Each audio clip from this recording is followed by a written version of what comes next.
BPL শুরুর আগে আলোচনার কেন্দ্রবিন্দুতে চলে এসেছে চট্টগ্রাম রয়্যালস, তবে সেটা নেতিবাচক খবরের কারণে। প্রথমত তারা ব্যাংক গ্যারান্টি দিয়েছে কি দেয়নি, এরপরে তারা ফ্র্যাঞ্চাইজি ফি দিয়েছে কি দেয়নি, সেই ধরনের একের পর এক খবর আসতে শুরু করে। এবং সবশেষ যখন হাবিবুল বাশার সুমন তিনি মেন্টরের দায়িত্ব থেকে সরে দাঁড়ান, তখন আসলে গুঞ্জনটা আরো বেশি লাউড হয়ে ওঠে এবং আদৌ চট্টগ্রাম রয়্যালসের মালিকানা ট্রায়াঙ্গেল সার্ভিসেসের কাছে থাকবে কি থাকবে না সেই প্রশ্ন ওঠে এবং বিসিবি এই টিমটা টেক ওভার করছে কিনা সেই প্রশ্ন দেখা দেয়। তবে দলটা ট্রায়াঙ্গেল সার্ভিসেসের কাছেই আসলে থাকছে এবং তুষার ইমরান হাবিবুল বাশার সুমনের স্থলাভিষিক্ত হয়েছেন, মেন্টর হিসেবে কাজ করবেন, একই সাথে ব্যাটিং কোচের দায়িত্বে তিনি থাকছেন এবং হেড কোচের দায়িত্বে থাকছেন মুমিনুল হক। হ্যাঁ, হয়তো বা ওরকম নামি দামি কোচ তিনি না, তবে লোকাল সার্কিটে তিনি কাজ করছেন অনেকদিন ধরে।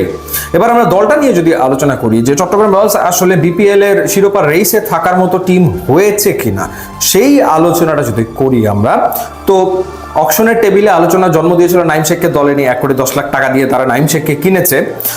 দলটার বোলিং লাইন আপের দিকে যদি আপনি তাকান তাহলে কিন্তু সেটা বেশ দুর্দান্ত বোলিং লাইন আপ, কারণ সেখানে রয়েছেন শেখ মেহেদী এবং তানভীর ইসলাম, দুজনই বিপিএল এর প্রুভেন পারফর্মার, দুর্দান্ত বোলার। কুমিল্লা ভিক্টোরিয়ান্সের হয়ে তানভীর ইসলাম বেশ কয়েকটা দারুণ সিজন খেলেছেন।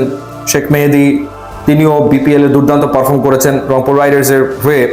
তো সেই ক্ষেত্রে এই দুজনের পাশাপাশি আবরার আহমেদ তিনি রয়েছেন পাকিস্তানের। এই 12 ওভার তো সুপার 12 ওভার্স, এটা নিয়ে তো কোনো ডাউট নাই যে এই তিনজন যে 12 ওভার করবে সেই 12 ওভার দুর্দান্ত। এরপরে রয়েছে ন্যাশনাল টিমের ফাস্ট বোলার শরীফুল ইসলাম, অর্থাৎ এ এবং বি ক্যাটাগরি থেকে যে দুইজনকে তারা পিক করেছে, শরীফুল এবং নাইম শেখ।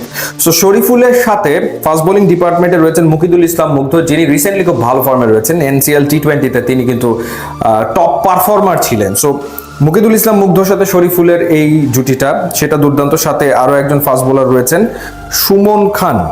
তো এই তিনজন ফাস্ট বোলার রয়েছে। আবু হায়দার রনি রয়েছে, যিনি রিসেন্টলি রাইজিং স্টার এশিয়া কাপে খেলেছে।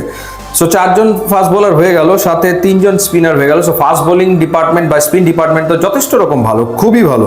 প্রবলেমের জায়গা হচ্ছে ব্যাটিং সেকশনটা, সেখানে নাইম শেখের ওপরেই ফুল লোড গিয়ে পড়ছে। মানে নাইম শেখকে একারই খেলতে হবে। নাইম শেখের সাথে মাহমুদুল হাসান জয়কে তারা নিয়েছে। সো ব্যাটিং এর ক্ষেত্রে লিড করতে হবে এই দুইজনকে, নাইম শেখ এবং মাহমুদুল হাসান জয়।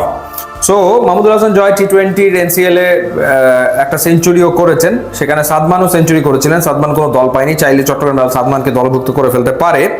সো এই দুজনই মূল। এর সাথে আরাফাত সানি রয়েছেন, এক্সপিরিয়েন্সড স্পিনার হিসেবে রয়েছেন।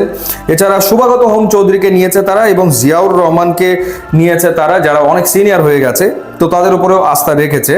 প্রবলেমের জায়গা হচ্ছে তাদের ব্যাটিং। সেখানে অ্যাঞ্জেলো পেরেরা অলরাউন্ডার, যিনি আসছেন না, নিরোশান ডিকুয়েলা তিনি আছেন।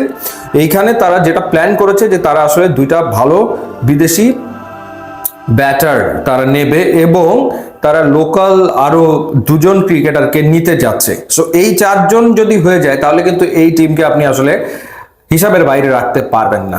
এই টিমকে তখন আর হিসাবের বাইরে রাখা যাবে না, যেহেতু শেখ মেহেদী, তানভীর রয়েছেন, শরীফুল রয়েছেন, মুকিদুল মুগ্ধ রয়েছেন, মাহমুদুল হাসান জয়, নাইম শেখ, তখন আর এই দলকে আপনি হিসাবের বাইরে রাখতে পারবেন না। সো লেটস সি যে তারা আসলে ব্যাটিং এর যে ঘাটতি সেটা পূরণ করার জন্য কোন 2 বিদেশিকে নিয়ে আসছে এবং কোন 2 লোকাল ক্রিকেটারকে তারা দলে ভেড়াতে যাচ্ছে, যেটা 2-3 দিনের ভেতরে আসলে জানা যাবে।